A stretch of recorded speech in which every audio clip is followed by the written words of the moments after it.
Hey guys, welcome back to my channel. If you are new here, hi, I post true crime content like this all the time, so if that's something you're interested in, hit that subscribe button, give it a like, put your post notifications on so you know when I upload a brand new video.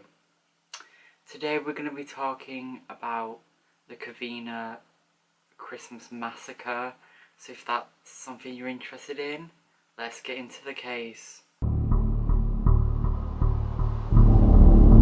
On December 24th, 2008, Joseph and Alicia Ortega were hosting their family Christmas party at their home in Covina in California. This party had around 25 attendees, which were all close family members.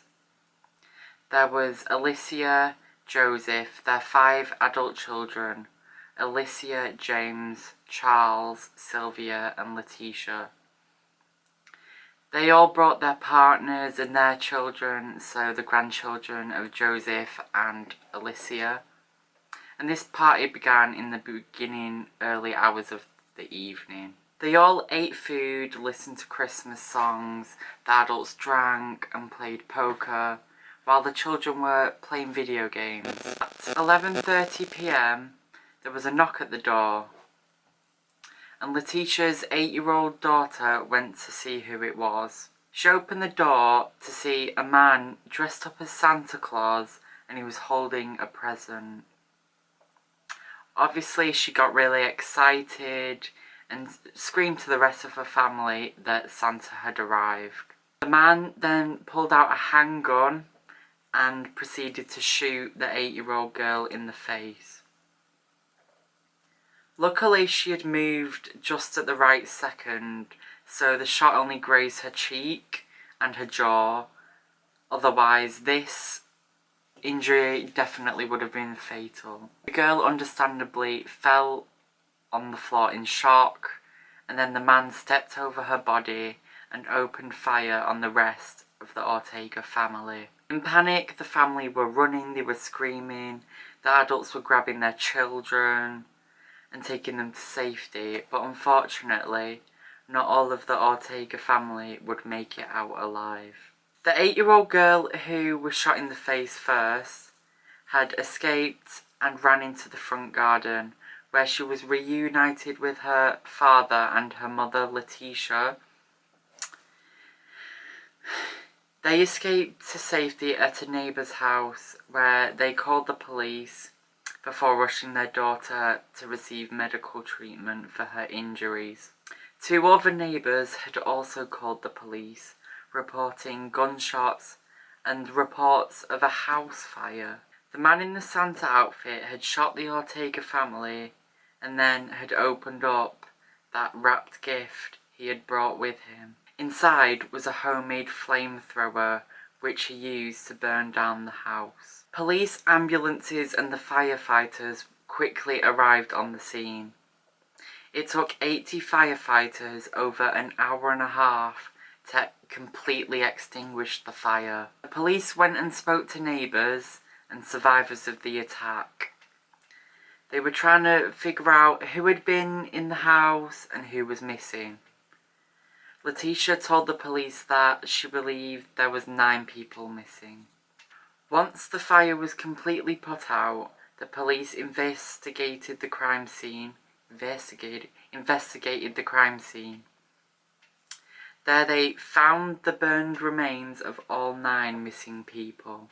The bodies were that of 70-year-old Alicia Ortega, 80-year-old Joseph Ortega, 4 of their 5 children, Charles, James, Sylvia and Alicia, and Alicia's 17-year-old son Michael Ortiz, who had died upstairs in the fire alone.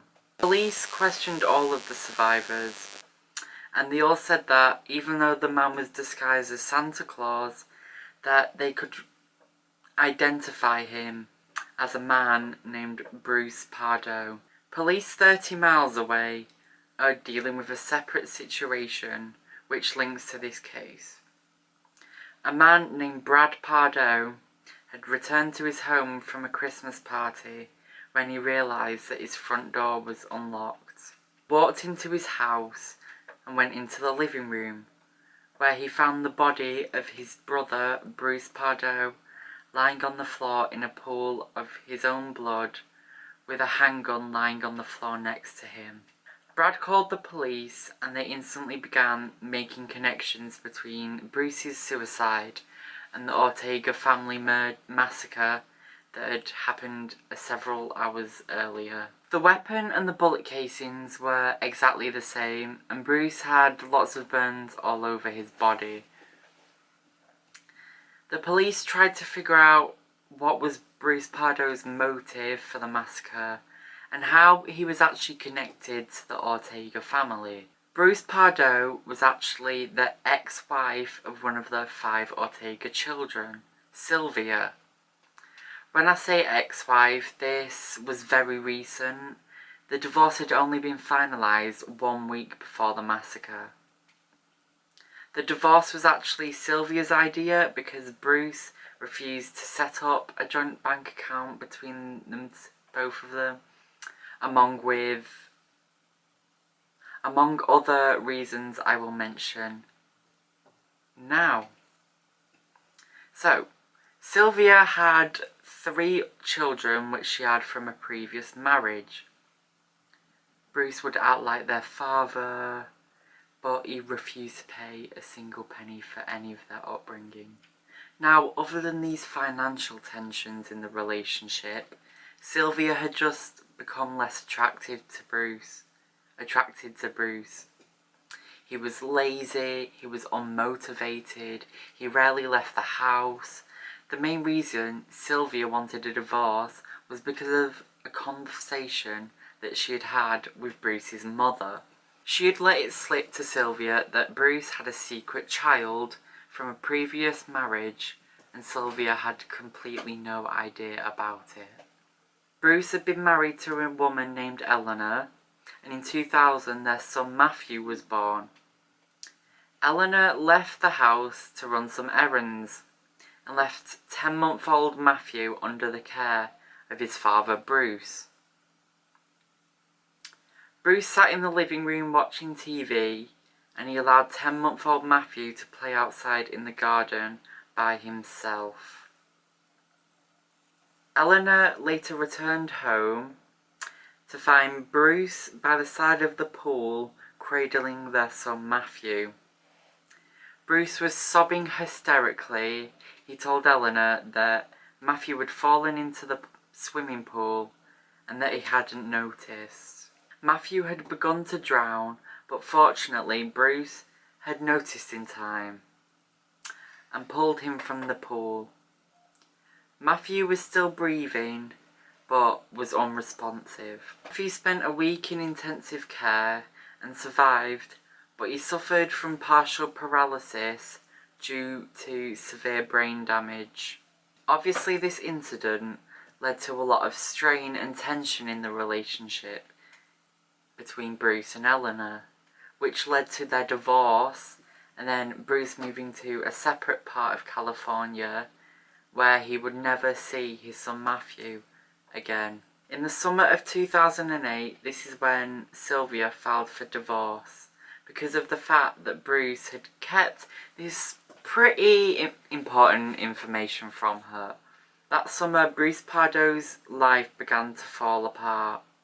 His wife had left him, he lost his job as an electrical engineer, and then he also owed a lot of money to Sylvia, but because he was unemployed, he had no income, so he was unable to pay her.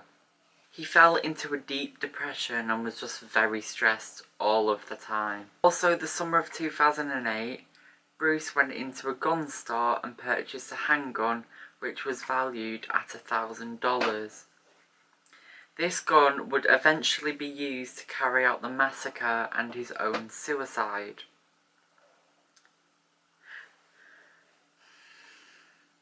Now, laws in California mean that you are only able to buy one gun every 30 days. So Bruce returned to the gun store in August, September and October. In October 2008, Bruce contacted an old friend named Jerry who was the owner of a costume shop. He ordered a Father Christmas costume and told Jerry that it was for his family Christmas party and that he was dressing up so he could give the presents to the kids dressed as Santa. At the end of October, Bruce travelled to Iowa to visit his friend for their birthday. And they would say that Bruce had never seemed so depressed in his life. They say that he would just sit there and stare at walls, and he would just keep talking about how tragic his life was. That's like all he could talk about. He was upset about his financial situation and was angry that his finances were being brought up in court because it made him feel super embarrassed. He was also very angry with his own mother, who was supporting Sylvia throughout the whole divorce. And she would sit with Sylvia in the courtroom rather than with her own son. Honestly, Bruce's mother just felt bad for Sylvia. She was unaware that Sylvia was unaware of Bruce's son Matthew. Sylvia was like a daughter to Bruce's mother, so she just felt very sorry for her. 5 days before the massacre, Bruce walked into a travel agent's and bought a one-way ticket to Canada, leaving midday on the 25th of December, which is Christmas Day. Police believe that his plan was to commit the massacre and then flee to Canada. This theory is actually backed up by the way Bruce's body was found. He had $17,000 strapped onto his leg, which he would need to flee because he would be unable to use his credit cards because they could be traced. After committing the massacre, Bruce drove to his brother's house, which was 30 miles away. When he arrived, he began ripping the Santa costume from his body, but because he had set the house on fire with that homemade flamethrower, the costume had melted and it had actually stuck to his skin. He took off what he could and then placed it in the car seat. He then booby-trapped the car seat with gunpowder, which would mean that if anyone tried to move the clothes, then the whole car would blow up.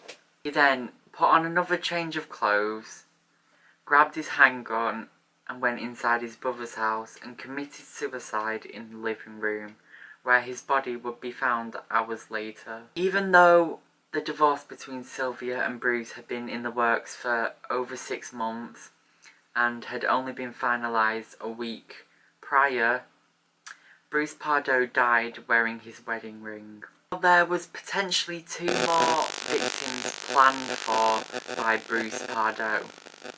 His mother was supposed to be in attendance of the Ortega family Christmas party, but had cancelled last minute due to sickness. However, Bruce did not know that, so it is believed that Bruce was going to kill his mother at the Christmas party.